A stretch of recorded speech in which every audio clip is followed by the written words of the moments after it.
അരനൂറ്റാണ്ടിലേറെ കാലമായി യുഎഇയിലെ ബിസിനസ് രംഗത്തെ പ്രമുഖനും മനുഷ്യസ്നേഹിയുമായ എം.വി. കുഞ്ഞി മുഹമ്മദ് ഹാജിയുടെ ആത്മകഥ പുറത്തിറങ്ങുന്നു.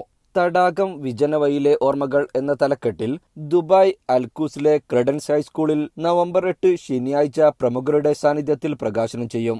മാധ്യമം ബുക്സാണ് പുസ്തകം പ്രസിദ്ധീകരിക്കുന്നത്.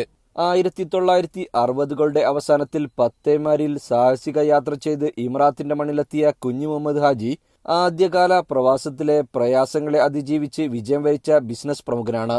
റാസൽ കൈമയിലെ ഭരണാധികാരിയുടെ വീട്ടിൽ ജോലി ചെയ്ത ശേഷം ദുബായിൽ ജലീൽ ട്രേഡേഴ്സ് എന്ന കമ്പനി സ്ഥാപിച്ച് ബിസിനസ് രംഗത്ത് പ്രവേശിക്കുകയായിരുന്നു. ഈ തുടക്കമാണ് പിന്നീട് വിവിധ മേഖലകളിൽ പ്രവർത്തിക്കുന്ന ജലീൽ ഹോൾഡിംഗ് ഗ്രൂപ്പായി വികസിച്ചത്.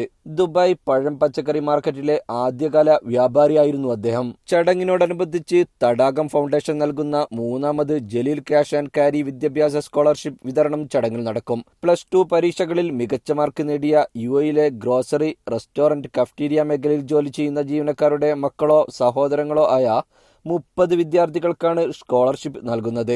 Best teacher inspiring the future പുരസ്കാരവും ചടങ്ങിൽ പ്രഖ്യാപിക്കും. 25,000 ദിർഹമാണ് പുരസ്കാര തുക. എം.വി. കുഞ്ഞി മുഹമ്മദ് ഹാജി, ഡോക്ടർ സാക്കിർ കെ മുഹമ്മദ്, ഫയാസ് അഹമ്മദ് എന്നിവർ വാർത്താസമ്മേളനത്തിൽ പങ്കെടുത്തു.